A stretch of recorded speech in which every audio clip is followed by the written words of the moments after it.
যেহেতু আমাদের অলরেডি কয়েকটা সাইকোলজি ক্লাস হয়েছে, আপনারা কিভাবে এই মার্কেটে সাকসেসফুল হতে পারবেন এই বিষয়ে আমাদের দিন ইসলাম ভাই এবং আমাদের পার্থ ভাই উপস্থাপনা করছে, কথা বলছে।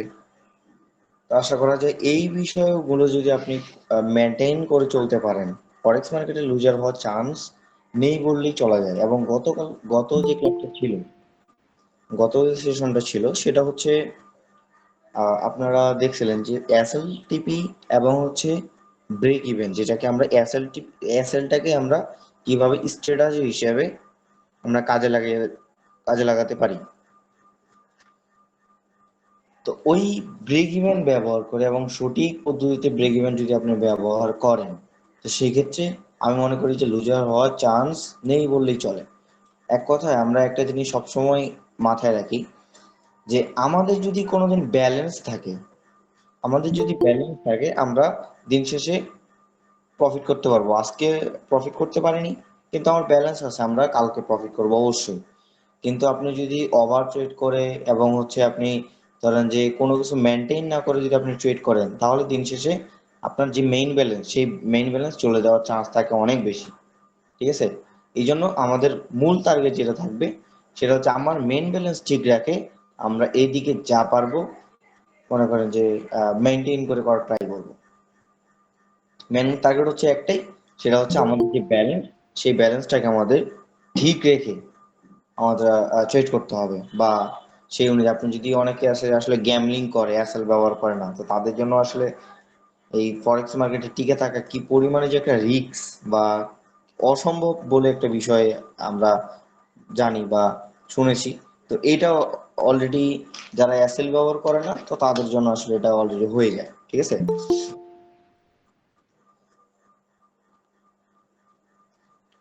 তো আজকে যেহেতু আমরা বিগিনিং লেভেলে আছি এবং মার্কেটের সিচুয়েশনে আমরা আসলে কিছু কিছু বিষয় নিয়ে কথা বলবো। যেমন আমরা আসলে আজকে কয়েকটা বিষয়ের মধ্যে সাপোর্ট ডিস্টেন্স রেখেছি, যে যারা বিগিনার আছে তারা যেন সাপোর্ট ডিস্টেন্সটা অন্তত বুঝতে পারে, এবং তার পাশাপাশি আমরা আসলে অনেক বিষয়ে কথা বলবো।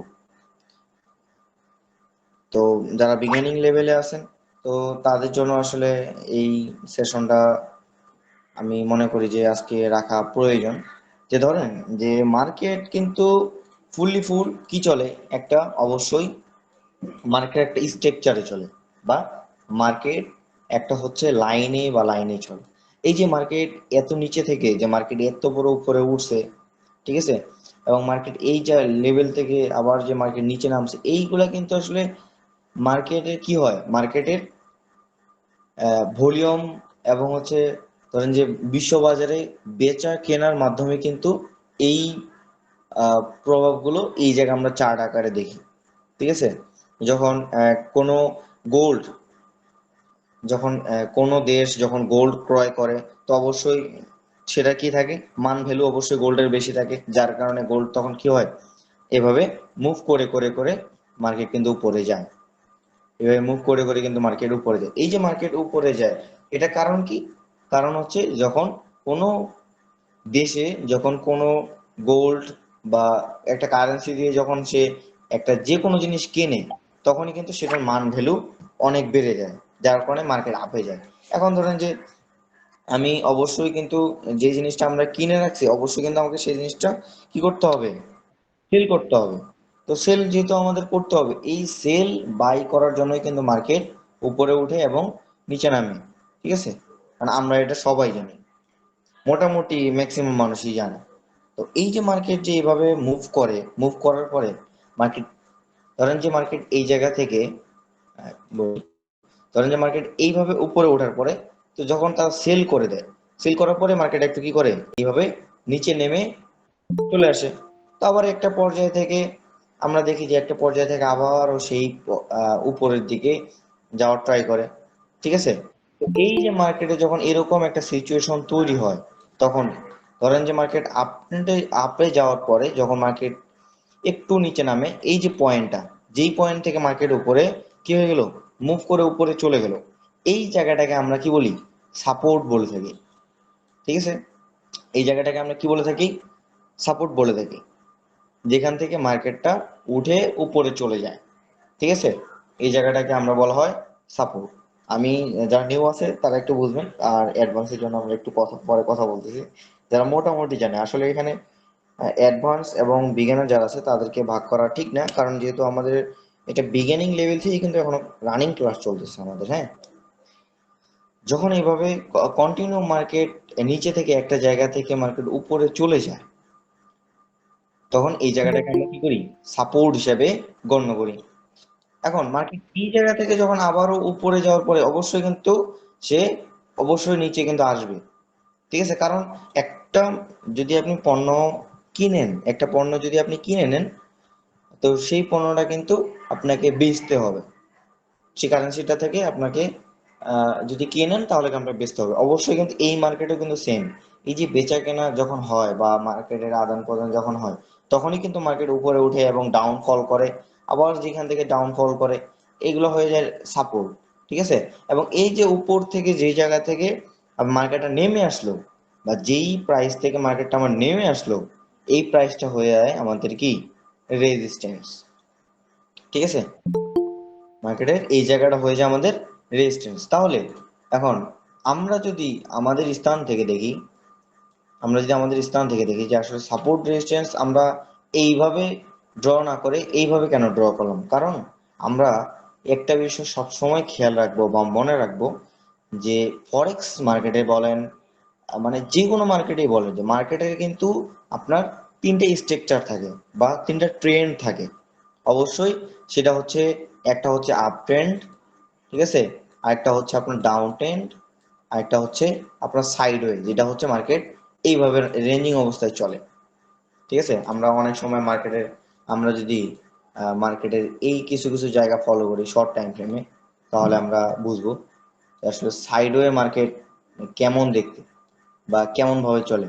এই যে মার্কেটটা যখন একই পর্যায়ে, আপনি দেখতেছেন যে মার্কেটটা যখন একই পর্যায়ে এভাবে মুভিং করতেছে, এই যে জায়গাটা, এই জায়গাটাকে আমরা সাইডওয়ে মার্কেট বলে থাকি। ঠিক আছে, এবং এই যে মার্কেটটা যে এখান থেকে যখন নিচে নামলো, তাহলে কি, অবশ্যই কিন্তু মার্কেট নিচে নামলে এটা হচ্ছে ডাউন, তখন এরকম কিন্তু ডাউন টেন হয়ে যায়। এটা আমি বোঝানোর ক্ষেত্রে বলতেছি, আমি এরকম না যে আপনাদের দেখার সাথে সাথেই এটা ডাউন ট্রেন্ড হয়ে যায় আপ ট্রেন্ড হয়ে যায়, মার্কেট কিন্তু এরকম না। মার্কেট হচ্ছে আপনি যখন মার্কেটে থাকবেন বা মার্কেটে স্ট্রাকচার বুঝতে গেলে অবশ্যই আপনাকে লং টাইম অ্যানালাইসিস করতে হবে, কিন্তু আপনাদের বোঝানোর জন্য এই বিষয়টা বলানো, যে মার্কেট ট্রেন্ডে চলা হচ্ছে তিনটা। একটা হচ্ছে সাইডওয়ে মার্কেট, এই যে যেভাবে চলতেছে এই জায়গাটুকু আমরা যদি একটু মার্ক করে দেখি, এটা হচ্ছে সাইডওয়ে মার্কেট, এটা হচ্ছে ডাউন ট্রেন্ড, এটা হচ্ছে আপ ট্রেন্ড, এইভাবে আর কি হয়, যে মার্কেটে তিনটা ট্রেন্ড হয়। তো এই জন্য মূলত আমি কি করলাম, কিভাবে আপনাদের এই জায়গাটার মধ্যে বোঝানোর ট্রাই করলাম, যে আসলে মার্কেটে যে স্ট্রাকচার হয় এটা হচ্ছে এরকম। যখন মার্কেট আমাদের আপ ট্রেন্ডে থাকে, আপ ট্রেন্ডে থাকার পরে এই যে মার্কেট একটু নিচে নেমে আসে, ঠিক আছে, নেমে আসার পরেই যে উপরে চলে যায়, তাহলে এই যে যেখান থেকে আমাদের কি করলো, পুল ব্যাক করে মার্কেটটা উপরে চলে গেল, এই জায়গাটাকে আমরা কি করি, সাপোর্ট হিসেবে গণ্য করি। এটা হচ্ছে মার্কেট আপ ট্রেন্ডের হিসাব, এটা হচ্ছে আপ ট্রেন্ডের হিসাব। ঠিক আছে, এবং মার্কেট যে জায়গা থেকে নেমে আসছে, এই জায়গাটাকে আমরা রেজিস্ট্যান্স হিসাবে কি করি, গণনা করি। ঠিক আছে, এখন যখনই আবার সেই সাপোর্টে একটা সাপোর্ট তৈরি করে মার্কেট যখন উপরে চলে যায়, এবং তার যে প্রিভিয়াস যে রেজিস্ট্যান্স ছিল, এই যে রেজিস্ট্যান্স, সে যদি এই রেজিস্ট্যান্সটাকে ভেঙে ফেলে, তখন এটার রেজিস্ট্যান্স বিকাম সাপোর্ট হয়ে যাবে। যখন ধরে নিলেন যে এটা ব্রেক করে মার্কেট, অনেক সময় আমি বলি না যে মার্কেটে ভলিউম যদি বেশি থাকে, তাহলে এটা ব্রেকআউট করার চান্স অনেক বেশি থাকে। তখন ব্রেকআউট মানে কি, ব্রেকআউট মানে হচ্ছে মার্কেটের একটা স্ট্রং লেভেলকে সে ভেঙে চলে আরেক দিকে চলে যায়। ঠিক আছে, ব্রেকআউট মানে একটা স্ট্রং জায়গাকে ভেঙে সে অন্য একটা প্রাইজে চলে যায়। তো বিষয়টা হচ্ছে এরকম, যখন আপনার একটা রেজিস্ট্যান্সকে সে ভেঙে ফেলবে, তখন এটা রেজিস্ট্যান্স বিকাম, এটা হয়ে যাবে সাপোর্ট। এবং আমরা অবশ্যই নতুন একটা রেজিস্ট্যান্স হওয়ার অপেক্ষায় থাকবো, যে যখন মার্কেটটা উপরে উঠবে, কখন মার্কেটটা এখান থেকে নিচে নেমে আসবে। এই যে যখন যেই প্রাইস থেকে মার্কেটটা নিচে নেমে আসবে, ওই জায়গাটাকে আমরা হিসাব করি কি, রেজিস্ট্যান্স হিসেবে। ঠিক আছে, তো আমি আশা করবো এই যে জায়গাটা, এই জায়গাটা আপ ট্রেন্ডের বিষয়টা বুঝছেন। এখন আমরা ডাউন ট্রেন্ডের হিসেবে দেখি। ঠিক আছে। ডাউন ট্রেনের ক্ষেত্রে একটু বিপরীত। যখন ডাউন ট্রেনে মার্কেটটা নিচে নামে, নিচে নামার পরে মার্কেট যখন রিটেস্ট করে, আপনারা একটা জিনিস বুঝবেন যে রিটেস্টটা হচ্ছে এরকম একটা জিনিস যে মার্কেট যখন একটা জায়গা থেকে নিচে নেমে আসে, এবং অবশ্যই যারা যখন মনে করেন যে সেল করে, বাইয়ের ক্ষেত্রে যদি সেল করে তাহলে কিন্তু নিচে নামে। আর যদি ডাউন ট্রেন মার্কেটে যদি বাই করে তাহলে কিন্তু মার্কেট এতটুক যে উপরে যায়, এই যে উপরে যাওয়ার যে অপশনটা, এটাকে আমরা বলা হয় রিটেস্ট। মানে একটু উপরে গেল এবং সেখান থেকে আবার নেমে তার যে ট্রেন্ড সেটা সে কন্টিনিউ করলো, এই জায়গাটাকে বলা হয় রিটেস্ট পয়েন্ট। এবং যেই জায়গা থেকে নেমে আসলো এই জায়গাটাকে বলা হয় আপনার রেজিস্ট্যান্স। এবং যেই জায়গা থেকে মার্কেটটা একটু উপরে গেল এই জায়গাটাকে বলা হয় সাপোর্ট। ঠিক আছে, এটা হচ্ছে ডাউন ট্রেন্ডের ভিন্নতা বা ডাউন ট্রেন্ডের হিসাব। এখন আমরা যদি এখান থেকে এইভাবে দেখি, তাহলে এটা ধরেন যে আমার আগে প্রিভিয়াস রেজিস্ট্যান্স ছিল, এখন আমাদের সাপোর্ট হয়ে গেছে এটা। যেহেতু মার্কেটটা এখান থেকে উপরে উঠছে, তার মানে এখন এই যে এখানে আমাদের যে রেজিস্ট্যান্সটা ছিল সেই রেজিস্ট্যান্সটা এখন চলে আসছে এই পর্যায়ে। এটা হচ্ছে শর্ট টাইমের একটা অ্যানালাইসিস। ঠিক আছে, এটা হচ্ছে ডাউন ট্রেন্ড এবং আপ ট্রেন্ডের একটা ট্রেন্ড। এখন এই জায়গায় যদি আমি আপনাদের বলি যে এই জায়গায় যদি সাপোর্টকে সে ব্রেকআউট করে ফেলে, সাপোর্টকে সে যদি ব্রেকআউট করে ফেলে, তাহলে এখানে কি হয়ে যাবে? Support become resistance. কি হয়ে যাবে? সাপোর্ট বিকাম রেজিস্ট্যান্স হয়ে যাবে। যেটা একটু আগেই যেটা একটু আগে সাপোর্ট ছিল সেটা এখন হয়ে গেল কি? রেজিস্ট্যান্স। এটা হচ্ছে ডাউন ট্রেন্ড মার্কেটের ক্ষেত্রে। এবং যখন একটা আপ ট্রেন্ড মার্কেটে থাকে, সে যদি একটা রেজিস্ট্যান্সকে ব্রেকআউট করে ফেলে তাহলে কি হয়ে যায়? সাপোর্ট। এখন মার্কেট আপনারা বলতে পারেন আপ ট্রেন্ড ডাউন ট্রেন্ডের ক্ষেত্রে বুঝলাম, কিন্তু এখন আমরা সাইডওয়ে মার্কেটের ক্ষেত্রে একটু যদি দেখি, ধরুন যে সাইডওয়ে মার্কেট কিন্তু এইভাবেই কন্টিনিউ চলে। তো সাইডওয়ে মার্কেট যখন কন্টিনিউ এভাবে চলে, তো চলার পর আমরা কিন্তু খালি চোখেই বিষয়গুলোকে দেখতে পারি যে উপরে যে জায়গাগুলো থাকে এই জায়গাগুলোকে আমরা কি করি? সাপোর্ট হিসেবে ধরি। এবং নিচের যে জায়গাটা, সরি, মিস্টেক, উপরে যে জায়গাটা থাকে অবশ্যই সেটাকে আমরা রেজিস্ট্যান্স হিসাবে গণ্য করি। এবং নিচের যে লেভেলগুলো থাকে অবশ্যই এটাকে আমরা কি করি? সাপোর্ট হিসেবে গণ্য করি। এখন আপনি বলতে পারেন যে ভাইয়া, যে আমরা যে সাপোর্ট রেজিস্ট্যান্স ড্র করব, আসলে কি দেখে আমরা সাপোর্ট রেজিস্ট্যান্স মূলত ড্র করব, বা কি কি পয়েন্টগুলো দেখে আমাদের সাপোর্ট রেজিস্ট্যান্স ড্র করলে আমরা সঠিক একটা সাপোর্ট রেজিস্ট্যান্স খুঁজে পাবো? তো তাদের জন্য আমি বলি, আপনি যদি সাপোর্ট রেজিস্ট্যান্স খুঁজে বের করতে চান, তাহলে আপনাকে অবশ্যই এখানে কনফার্মেশন লাগবে। কনফার্মেশন কেমন? আপনি যখন সাইডওয়ে মার্কেটে সাপোর্ট সাপোর্ট রেজিস্ট্যান্স খুঁজতে যাবেন, ঠিক আছে, তখন কিন্তু আপনাকে অবশ্যই একটু ভাবতে হবে। কারণ অনেক সময় মার্কেটটা এই যে আমি যেভাবে ড্র করতেছি, মার্কেটটা আসলে এইভাবে অনেক সময় চলে যে একটু উপরে আবার একটু নিচে, একটু উপরে একটু নিচে। এই জায়গাগুলো থেকে কিন্তু আপনি কি করতে হবে? একটু ভাবতে হবে। কারণ আমরা সবসময় একটা জিনিস দেখব যে যখন একটা মার্কেটে একই জায়গায় তিনবার টাচ করে, 2 থেকে 3বার টাচ করে একই জায়গায়, সেই জায়গাটা হয়ে যায় একদম স্ট্রং। ধরেন যে এই জায়গায় মার্কেট 2বার টাচ করে আবার মার্কেট নিচে নেমে আসছে, তো এই যে জায়গাটা, যে জায়গায় 2বার টাচ করছে, অবশ্যই সেই যে জায়গাটা আছে সেই জায়গাটা হচ্ছে ফুললি একটা স্ট্রং রেজিস্ট্যান্স। এবং নিচে যে ধরেন যে একই জায়গায় যদি মার্কেট টাচ করে, তাহলে এটা হয়ে যাবে আমাদের একটা স্ট্রং। ধরেন যে এই স্ট্রংটা আমরা এখন আপনি বলতে পারেন যে আমরা কত পার্সেন্ট আমরা এটা স্ট্রং বলতে পারি, যেহেতু 2বার টাচ করছে। তো এটা ধরেন যে আপনি মার্কেটের মধ্যে যদি ট্রেড করেন, অবশ্যই ধরেন যে আপনি এই যখন মার্কেট 2বার টাচ করবে একই জায়গায়, তো এটাকে আপনার ধরেন যে 50 থেকে 60% আপনার এখানে কনফার্মেশন নিতে পারবেন যে এই জায়গাটা মোটামুটি একদম ভালো একটা স্ট্রং পয়েন্ট। এবং এই দুইটা না থেকে মার্কেটে যদি এরকম ধরেন যে 3টা টাচ থাকতো, তাহলে কিন্তু এটা হয়ে যেত আরো স্ট্রং। কারণ কারণ কি? কারণ হচ্ছে এই যে জায়গাটা, এই জায়গার মধ্যে অনেক অনেক পরিমাণে কি আছে, যারা সেলার আছে তারা কিন্তু বসে আছে। এই জায়গাটায় আসলে তারা মনে করেন যে এই জায়গা থেকে মার্কেট আর উপরের দিকে যেতে পারতেছে না। ঠিক আছে। মার্কেট কিন্তু চলে হচ্ছে বায়ার এবং সেলারের উপর থেকে। তো এখন হচ্ছে এই তিনটা যে জায়গা, আমরা যদি ধরেন যে তিনটা জায়গা যদি একইবারে যায় বা একই জায়গায় যদি তিনটা জায়গায় যায়, তো সেই জায়গাটা যদি স্ট্রং, তাহলে অবশ্যই আমরা সেই জায়গাটাকে কি করে নিব, মার্ক করে নিব। নেক্সট টাইমে যদি মার্কেট আবার সেই জায়গায় যায়, আমরা এটা সেই রেজিস্ট্যান্স হিসেবে আমরা ধরেন যে এসএল ব্যবহার করে আমরা এই জায়গা থেকে নিঃসন্দেহে একটা সেল নিতে পারবো। অবশ্যই আপনি ট্রেড করতে গেলে এসএল এর বাইরে কিন্তু বর্তমানে কোনো কিছু নাই, কারণ মার্কেটে যদি আপনি ভলিউম দেখেন, আমি আসলে যতটুকু সহজভাবে আপনাদের বিষয়গুলোকে বুঝিয়ে দিচ্ছি, রিয়েল মার্কেটে কিন্তু ভাই অত সহজ না। রিয়েল মার্কেট মানে হচ্ছে রিয়েল, যে কোনো জিনিস রিয়েল মানে হচ্ছে রিয়েল, ঠিক আছে।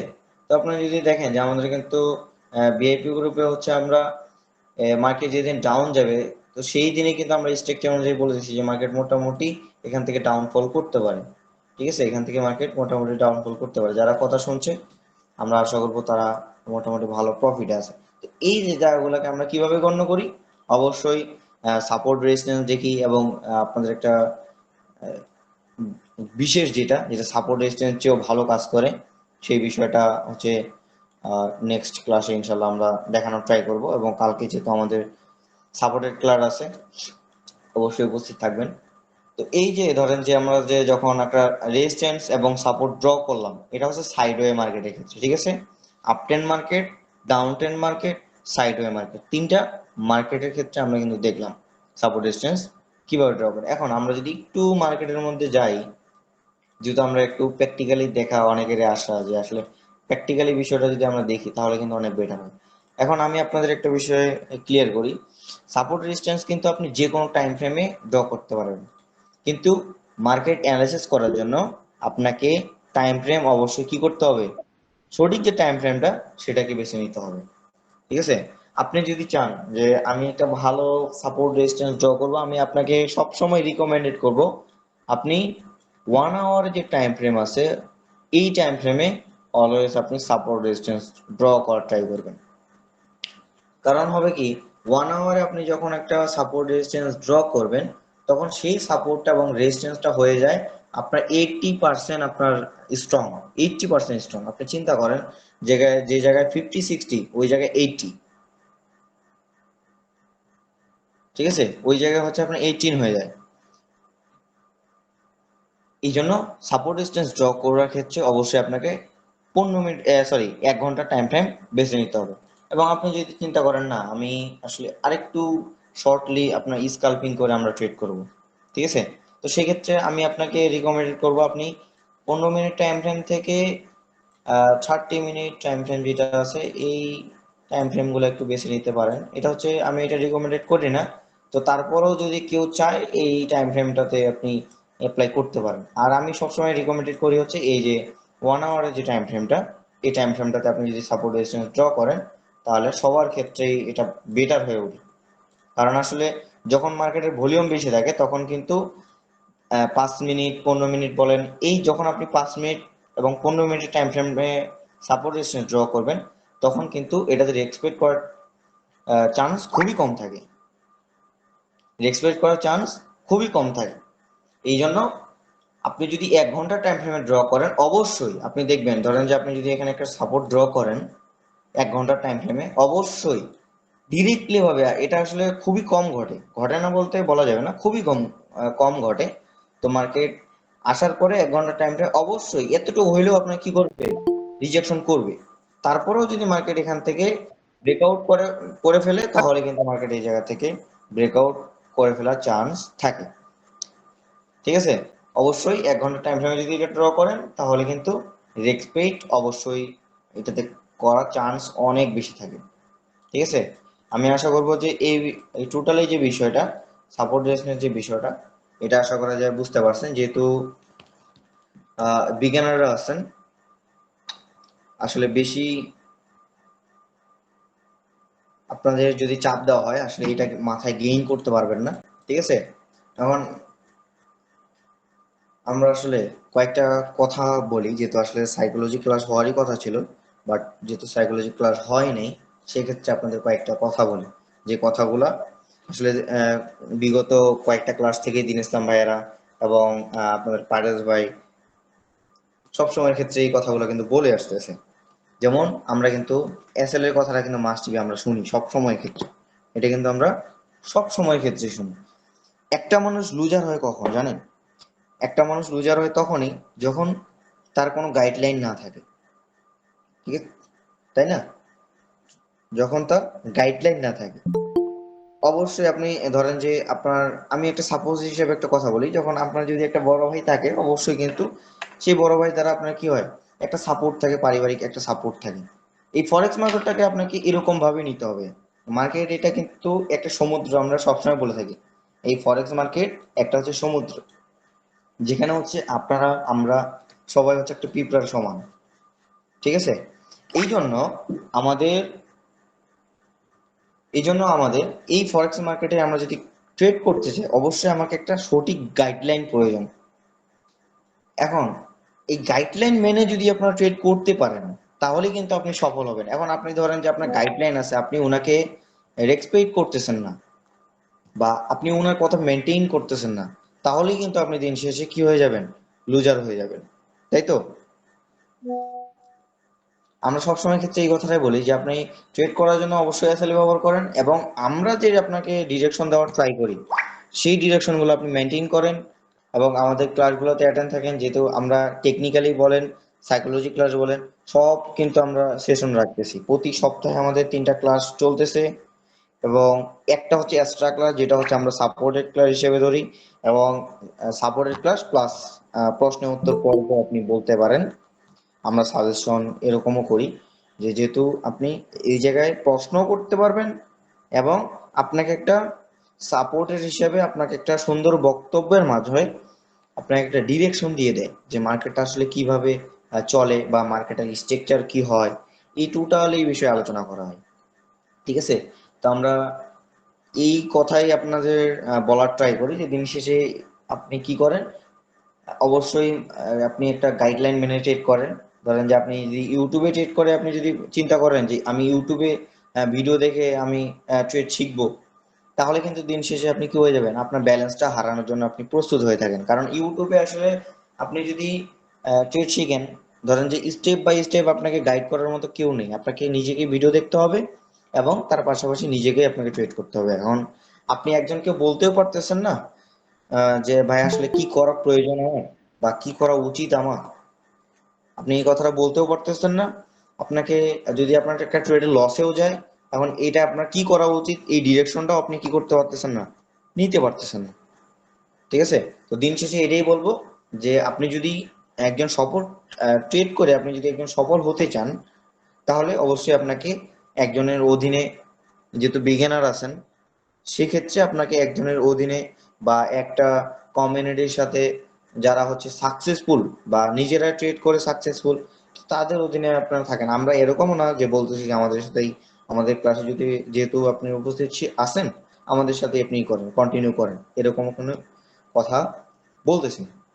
তো আপনি যেটাই করেন আপনার যেটা ভালো মনে হয় আপনি ওই দিকেই এগোনোর ট্রাই করবেন, আমি আশা করবো। তো যাই হোক, আমি আর কথা বাড়াচ্ছি না, যেহেতু আমি মোটামুটি অনেক কথা বলে ফেললাম। তো সকলেই ভালো থাকবেন, সুস্থ থাকবেন। খোদা হাফেজ, আসসালামু আলাইকুম।